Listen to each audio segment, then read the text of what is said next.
Welcome to part 4 of my series where I overanalyze every Zelda game in the order of release to try and figure out the true Zelda timeline. Now, before you say anything in the comments, I have a couple other videos talking about why I think a series like this is still necessary, and Nintendo's recent update to their website with the canon order of events and specifically the placement of Echoes of Wisdom doesn't really change that. They still have a bad habit of changing canon on a whim, just like the swap of the Oracle games and Link's Awakening with the release of Creating a Champion. And there are still many sections of the fan base that are unhappy or confused about the timeline placement or certain parts of the timeline. Plus, if the canon timeline really is how they say it is, we should be able to find evidence to support that as well. And hopefully we wouldn't find any copious amounts of contradicting evidence either. Personally, I haven't been very satisfied with the soft reboot style placement that Breath of the Wild and Tears of the Kingdom have, because I just find it lazy. Of course, a soft reboot is great for new fans coming into the series, but it really doesn't to their long-term fans of the series. But see, I think Nintendo is better than that. At least sometimes they are. The series is also really cool because it lets me do a deep dive on all the games individually and maybe even look for some clues that people have missed over the years. I already feel pretty confident that we found at least one secret in Zelda 2 that's been lost for decades at least. And with every game so far, I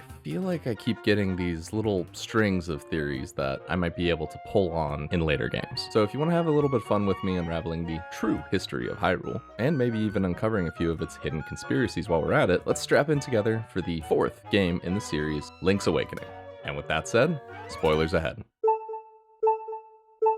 Starting with the story, as we always do, Link's Awakening is a little bit different than the last couple games I've played because it's actually been remade on 3 separate occasions on 3 technically different consoles, 2 of which came with their own instruction manuals, so we're gonna start there since they have the most detail, I would say. Both the original Game Boy version and the DX Game Boy Color versions tell us about how, even though Link fulfilled the Hyrulean prophecy of legend and destroyed Ganon, Hyrule only enjoyed a precarious peace. The people of Hyrule seemed suspicious that the threat may not actually be gone, and whispers of what threats might arise from Ganon's ashes started to spread across the kingdom like wildfire. In an effort to achieve a higher level of wisdom and to help lead his homeland to a better age, Link set out on yet another journey. Now, as Link returns home, presumably having gained the knowledge that he was seeking, his ship is caught in a massive storm and blown to splinters by a lightning strike. As all hope seemed lost, a voice called out to Link through the darkness. "Zelda." You're going to be all right. What a relief. Opening his eyes though, Link doesn't see Zelda, but instead he sees a girl that he would come to know as Marin, and she introduces Link to the island of Koholint, a massive island populated with strange creatures, all in the middle of the ocean with a giant egg perched on the top of its tallest mountain. As Link returns back to the beach to recover his sword, an owl appears, telling him that the only way to escape the island is to wake the windfish, and so our journey begins. Though the Switch version doesn't have a manual with the same story, the majority of the same story is told in a beautiful animation at the beginning of the game. And I think the story still generally comes through just about the same, but we did kind of miss some of the details about why Link was traveling in the first place. After exploring a bit in town and meeting the residents of Mabe Village, we find a mushroom in the forest to the north that, interesting enough, can be traded to a witch to give us magic powder. As familiar as this is, it does actually serve a little bit more purpose in this game, as it sort of combines the magic powder and the lantern from A Link to the Past. Using the magic powder, we can save Marin's dad, or Mario? No, it's Terran. See, we saved Terran from a weird curse that turned him into a raccoon, and he gives us the tail key. With that, we can enter the first dungeon and fight Moldorm. Interesting how some of the inhabitants of the island are so foreign and yet so familiar, but we'll get back to that. After making our way back to the village, we find that the place is in panic as the town has just been raided by a band of moblins. It seems they abducted the chain chomp from the town square named Bow Wow. This looks like a job for a hero. So, with our newfound jumping ability, we set off to raid the Moblin encampment and rescue Bow Wow. And he's so grateful that he happily just lets us hold his chain while we walk him back to return him to his owner. But first, we're gonna need to use him to get into the swamp dungeon because, as the kid implies, he's the only one on the island that can do that for us. He's also pretty awesome because he takes out literally every enemy in a single chomp. Little side note here, although Chain Chomp is currently most known for his roles in Mario games, he actually did originate in Zelda, A Link to the Past to be exact. Now, in the Bottle Grotto, oh my god, that's hard to say. The bottle grotto holds a power bracelet for us, and we can use it pretty easily to break the boss's bottle that he hides in. He also tells us, I'm your bad guy this time, a fact that's made very clear by the clown makeup alone. Next, I kind of took some time to explore the island a little bit. It's been very go so far since I got here, so I wanted to make sure I'm not missing anything. Marin is singing her song for the windfish, a fisherman fishing. There's this little shop, a couple of houses, a claw machine game that we can play with a Yoshi? Well, maybe that's just a fun little Easter egg, right? Nope, it's canon. See, it starts off a trading sequence where we give each item to one person, they give us a slightly better item, or sometimes just a stick, and ultimately we need to do this trading sequence to get to the final boss. So yeah, that qualifies as canon in my book. Exploring a little bit more, find a very regal looking boy surrounded by frogs named Richard. Richard used to be a prince, but he was kicked out of his castle by some monsters. Funny enough, he doesn't seem to really want to go back, he just wants his golden feathers, and then he'll tell us a secret. And since his house is right next to the temple, it's probably the next thing we're gonna have to do. So, heading over to the castle, we trade some bananas to a monkey, and it gives us a bridge. Oh, and a stick. Now, we get to sneak into the castle via a secret passage underground on the eastern wall. Fight the baddies, get the feathers, and some bombs, and return for the key. Except Richard doesn't have the key, so we have to go find it in Pothole Field behind his house. But if you didn't bring the shovel, then you have to go rent it from the shop, and it's a whole other thing. So just bring the shovel first. Anyways, in the slime dungeon, we get the Pegasus boots, and we get to fight Slime Eye. And we can also start to see the pattern emerging here. Explore the island, meet wacky characters, do their quests, get access to the dungeon, rinse and repeat. All in all, the game is very linear, and in that respect, the first time playthrough experience is significantly less painful than any of the other games we've played so far. Although, I do have to admit, it does lose some of the value in replay, as each of the dungeons is very strictly locked in order, and there's only one solution for every puzzle. While A Link to the Past may have started the trend of a fixed order in Zelda exploration, Link's Awakening definitely cemented that into the Zelda formula. Anyways, at one point we end up needing Marin's help, so we go back to Mabe Village, except she's not where she's been singing the entire game. So we check out her shack, and hey, she left us a note. She's just down by the beach. After following her note, we get this amazing cutscene talking about her dreams of leaving the island and being able to explore the world. She wishes that she was a seagull and she could just fly as far as she could go. She's not content to be bound to the island like everyone before her. And she wonders if she makes that wish to the windfish, maybe he could make her dream come true. On our way to the animal village on the far side of the island, we just take our time to stop at the sites, play the game, and explore the island properly with a guide. And the longer you spend with Marin, the more time you feel really connected to this island and its people. The way she interacts with all of them is far different from anything that you get when you're just interacting with them as Link. Ultimately, when we reach Animal Village, Marin sings her song, and Link is able to progress on his path. She leaves us to sing with her animal friends in the field now at Animal Village, but this interaction really brings out all the heart in this very simple game. So far, I haven't seen anything in any of the other Zelda games that really has this much dedication to a character. And so, after beating the next dungeon, the boss gives us a little bit different dialogue. You don't seem to know what kind of island this is. What a fool. All the bosses have spoken to us so far, but most of it has just been garbled monster talk. This, however, is the first time he's actually saying something.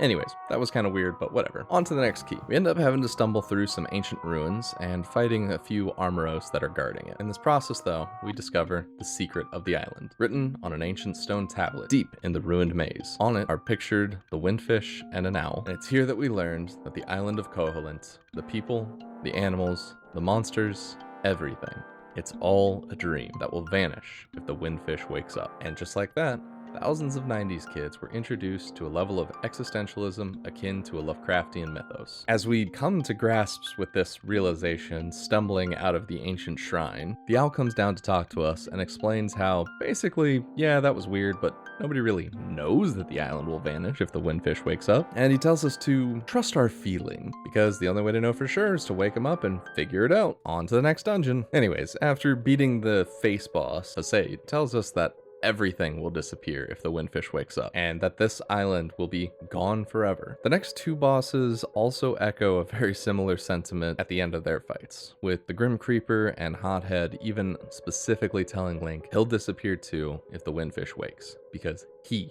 is part of the dream as well. In the end, we're able to get all the instruments and play the song for the Windfish. The egg cracks and we're able to enter. Hopefully, we had finished the trading sequence too, because in order to get to the end, we need to follow the sequence provided to us in this book in Mabe Village. After doing so, we fight the Shadow Nightmares, a collection of big bad bosses, presumably from Link's memories specifically. We have Giant Gel, Aghanim's Shadow, Moldorm's Shadow, Ganon's Shadow, Lenmola, and eventually what I perceive as the true final form of the boss, Deathel. See, when we finally defeat Deathel, he doesn't scream about his own defeat or lament his right to rule the island. Instead, he screams out, Our world!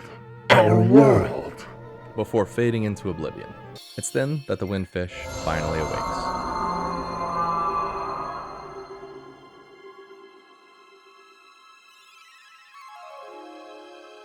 I am the Windfish. Long has been my slumber. He tells us of his dreams, full of people, animals, an entire world. It is the nature of dreams to end.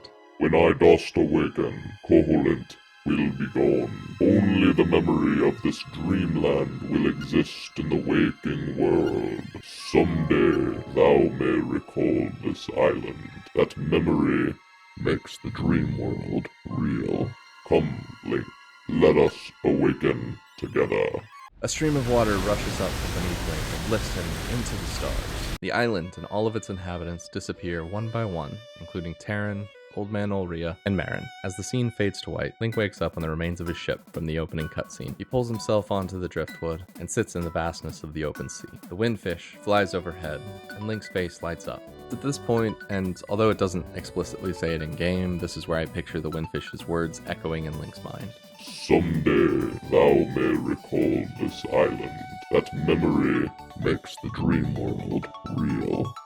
And if we beat the game without dying at all, we even get a special ending that shows seagulls flying overhead, and we see a picture of Marin. Maybe the Windfish did grant her wish after all. Maybe she did escape the dream somehow. And now she can explore the world. At least for Link, that seems to be enough as he sits in the ocean, and stares up at the sky. Now, this is the first game that I've played so far for the Timeline series that I can really imagine being a nearly perfect first Zelda game to play through. Combat is easy, with most monsters only taking 2 hits at the most. The puzzles and directions are all pretty clear for the most part, without any over-explaining. And the story has that deep and nuanced feeling that may just leave a little bit of a lifelong scar. Oh, and there are no moth. Perfect. So, without any further ado, let's see where this fits in the timeline, starting with the map.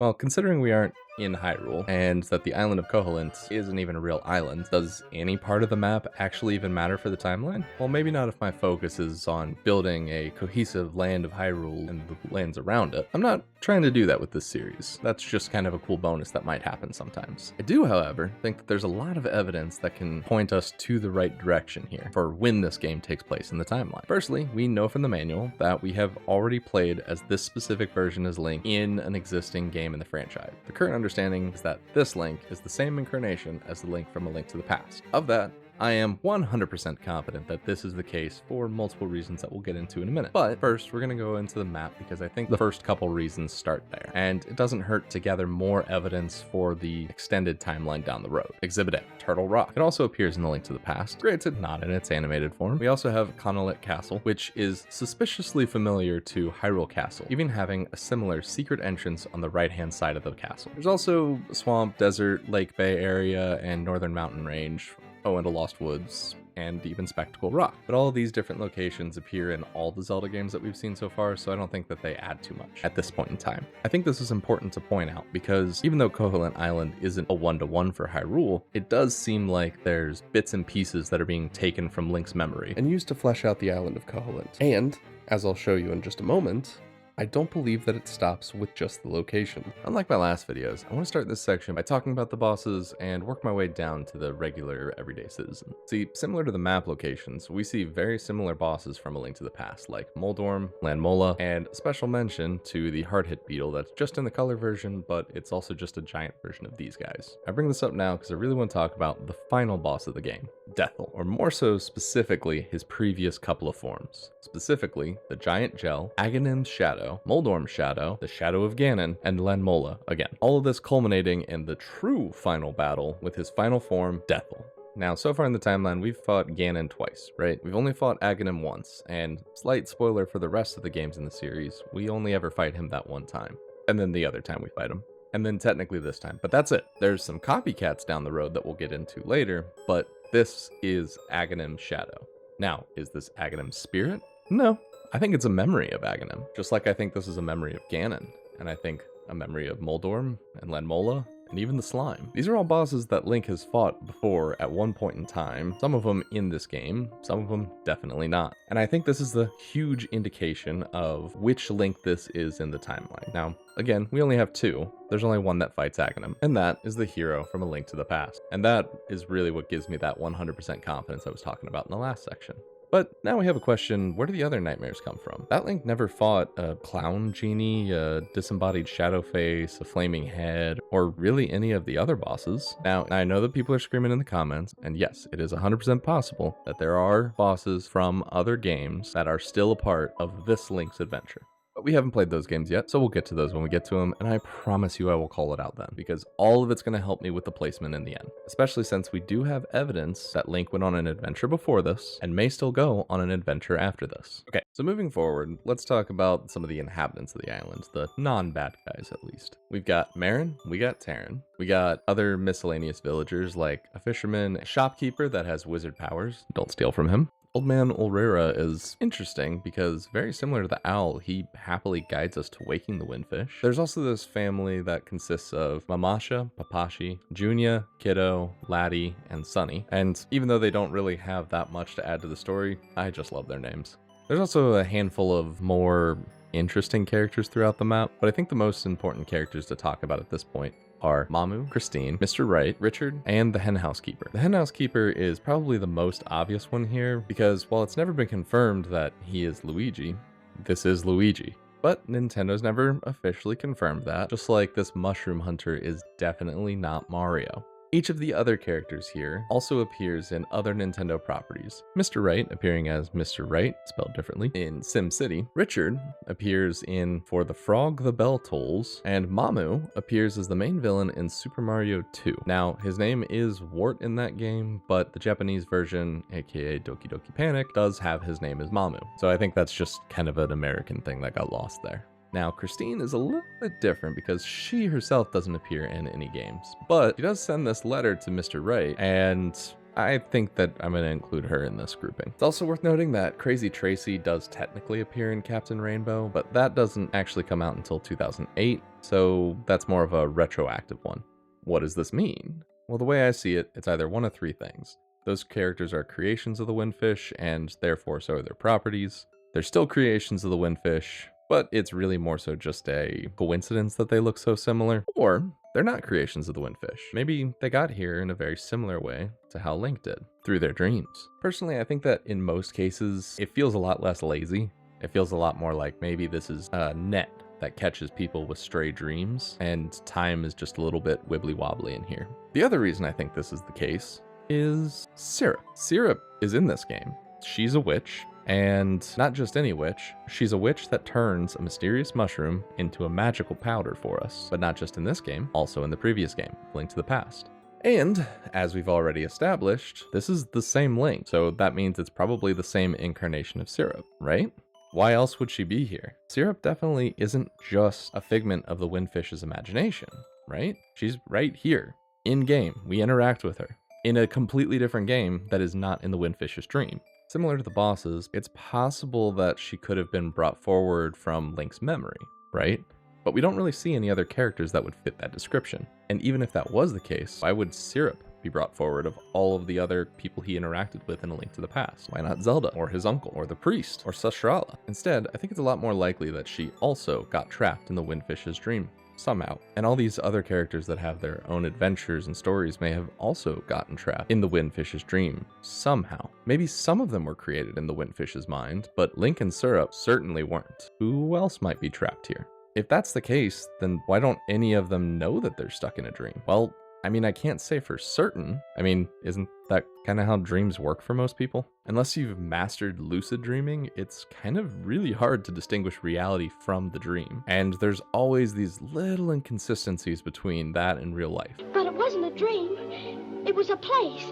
And you, and you, and you, and you were there. Oh, But you couldn't have been, could you? So why didn't anyone else wake the Windfish? They just not have the skills to defeat the nightmares? Maybe? But I think it's more likely that they just didn't have any agency to. I mean, if this really is Mario and Luigi, they probably had the ability to beat the nightmares. I mean, seriously, half the enemies we fight in the game are Mario's enemies. But why would they want to? Link is different though, because he didn't just fall asleep in his own comfy bed. Link is in active danger. He was sailing in the ocean in the middle of a storm, and he was knocked unconscious by lightning. He's actively drowning, and is only saved after he frees the Windfish. Even if he did miraculously land on this driftwood after the explosion, he's still unconscious, floating in the middle of nowhere. It does also mean that there is some timey-wimey stuff kind of going on here, but I think that time distortion is also pretty par for the course while we're dealing with dreams, so that's fine by me, it checks out. So it leaves us with some interesting implications, but as far as the Zelda lore goes specifically, I think that we'll leave that here. And maybe I can come back and revisit some of those implications in future videos. Switching gears a little bit, we also have to talk about this shack here. See, in the Switch remake, this is Dampé's shack. Now, Dampé is so far a new character to the series that is being introduced right now, but see, this is gonna get a little bit confusing, because Dampé actually wasn't introduced in Link's Awakening on the Game Boy, or in the Game Boy Color version. Instead, he was introduced in Ocarina of Time, which we'll talk about next time. They've retroactively put him in here so that they can do Dampé's Dungeon Maker. What is Dampé's Dungeon Maker? Good question. So Dampé's Dungeon Maker is sort of Nintendo's attempt to do Mario Maker, but for Zelda, where you can take the different rooms from each dungeon that you've gone through, or unlocked with an amiibo, and build your own dungeon, and then you can kind of share it online. It is a cool concept, but it's not super customizable as far as I can tell. I think it's like the first half of the equation, and I think the second half was what they did with Echoes of Wisdom eventually. And they so far just haven't combined it together, and it kind of just misses the mark. But that said, I need to talk about how the worst thing that they could do is make it mandatory for the player to get full heart containers. Because see, there's 2 pieces of heart and a full heart container locked behind Dampé's little side quest here. But hey, so if he's in the Switch version, but he's not in the Game Boy versions, what used to be here, right? Well, there's nothing there in the original version. The photographer is there in the DX version. Now, the photographer is this little purple mouse dude that runs around the island and takes awesome, fun little pictures of Link. It doesn't seem like a whole lot, but it really does inject a whole lot of personality into all the characters that you meet throughout your journey. And especially since it's compatible with the Game Boy printer, and you can actually physically print off these pictures that we have on screen, making the game, the island, and all the characters feel very tangible. I really think that it added an entirely deeper level to the connection that the player feels with the island of Koholint and all of the people. And I think that replacing that with Dampé's Dungeon Builder really misses the mark on creating a way for the player to connect with all the characters. The last guy that I want to talk about here is the Goria. Now, by most accounts, he's technically considered the last line in the trading quest, although you don't technically give him the magnifying glass. You just need it to be able to see him, and he gives you the boomerang. Specifically, the magic boomerang. At least it acts like the magic boomerang. Goria are always found with boomerangs ever since Zelda 1, but this Goria in particular says that he found it while he was walking on the beach, which means that it probably washed up on shore, and I kind of interpret this as it's supposed to be Link's boomerang from A Link to the Past. I don't know if it really adds a whole lot to the lore here. I just found that the attention to detail was very interesting, and I haven't really heard anybody call it out like that before, so there you go. It also does kind of make me think that maybe some of these other items seem so familiar to Link because they also washed up on the shore, and the nightmares or the monsters just got to them first and brought them into the temples. Maybe even as a way to stop Link from waking the Windfish. And see, that's really interesting because I think that'll lead us pretty well into the technology. Pretty much all the items in this game are from A Link to the Past. We got your bows, bombs, Pegasus boots, power bracelets, flippers, and so on. There's only one exception here, and that is the Rock's Feather. And I have to say, it is the best exception in the game. The Rock's Feather is honestly the one item I had glued to my hotbar the entire playthrough, give or take a few moments. What does it do? It lets you jump. And this is the first time in any Zelda game that Link has been able to jump so far. Let me just say, the amount of control in the arena that you have just by being able to jump and clear over certain enemies is by far the coolest thing in the game. It makes me feel way more like an action hero in this than I felt so far. It is also worth noting though that not all of these items I listed above are in a dungeon. The ocarina specifically is in a very unique position in this game. You don't find it in a dungeon, although you kind of find it in a temple? I guess it's technically called the Dream Shrine. See, there's this stone shrine right north of the item shop in Mabe Village. The only thing that it has in it is a bed.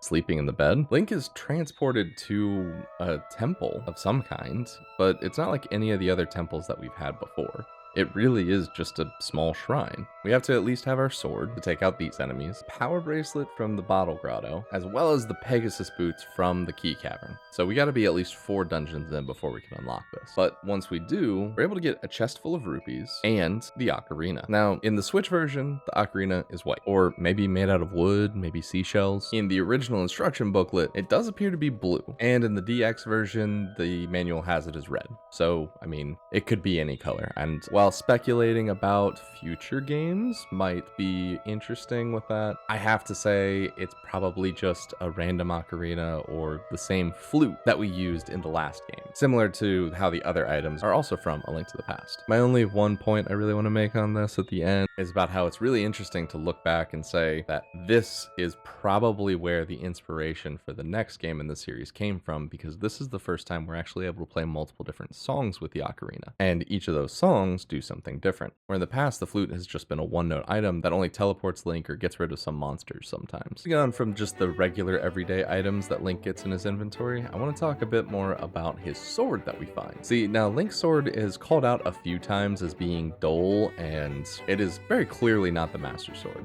The golden hilt and the ruby in the pommel separate it from any of the other swords that Link's had so far. It's kinda similar to the magical sword, but there's no sword beams attached to it, and especially since we see Link return the Master Sword at the end of A Link to the Past, I would say it's very likely that this is a brand new sword that was forged specifically for Link, and that it's dull probably doesn't have anything to do with the craftsmanship, maybe more so it just hasn't been well maintained. Link's coming back from some kind of journey after all, right? Now, if we're invested enough in the island and we continue to collect all these seashells that we've been finding, eventually we're able to unlock the Koholint sword from the seashell fairy, maybe? Well, we never really see what gives us the sword, or any of the other gifts for that matter, but it does talk kind of like the windfish, so I'm just gonna chalk this up to another piece of the windfish's subconscious, very similar to the owl that guides us on our journey. Though the sword functions pretty similar to the Master Sword from A Link to the Past, where it launches energy beams at full health, but I think that the similarities kind of end there. In the DX version, the sword is depicted as green, which is the only color the Master Sword really hasn't been depicted as in Link to the Past. And again, because it's imaginary, it's likely that the details were pulled out of Link's memory for the creation of this, as a way for the windfish to sort of help Link accomplish the goal by giving him the power that he felt he needed to defeat the nightmare. That said, I want to talk about this sword a little bit more. I would argue that it's pretty likely that this sword specifically was crafted by the dwarves that we met in A Link to the Past as sort of a thank you for saving the world. And to me, while that is just a theory, it would speak to the impact that Link has already had on the world around him, and just sort of adds to the depth of the game, which I really like. So like I said earlier, the map here doesn't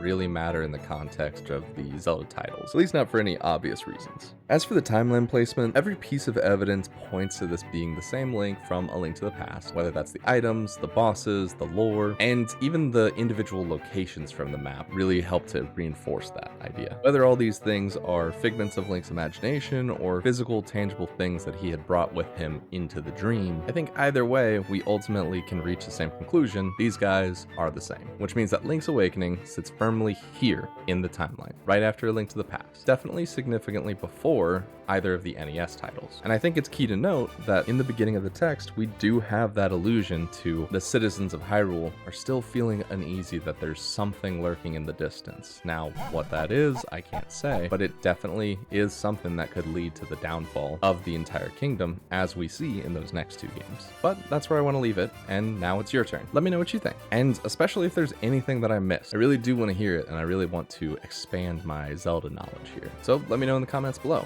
On that note, I did have a few comments from the last video talking about how the timeline between the Imprisoning War and A Link to the Past should be pushed farther apart. Maybe we can do that. I think for now we'll keep them as is, and we can easily add another 100 years, another 200, 300 years. I really don't think it makes that much of a difference. I just kind of want to imply what is the most likely least amount of time between each game. And for now, that seems about 200 to 300 years. And with that said, I'm also happy to move on to the next game in the series, Ocarina of Time. And oh boy, am am I excited. That said, it's probably going to be some time before I can get that uploaded because I do have a family and a full-time job, and this is my hobby. So I really appreciate your patience, and I appreciate everyone that came back to enjoy this video. In the meantime, I may end up uploading some smaller, different types of videos that are not focused on Zelda, similar to what I did with Before I Forget. But rest assured, the series is one that I am very motivated to continue with, so I'm not stopping anytime soon. And just like last time, I linked some other smaller creators that kind of hit that similar vibe as me down in the description. So if you've watched all my videos, or if you just want to watch one of them, please go check that out. They're all pretty awesome, and let them know I sent you.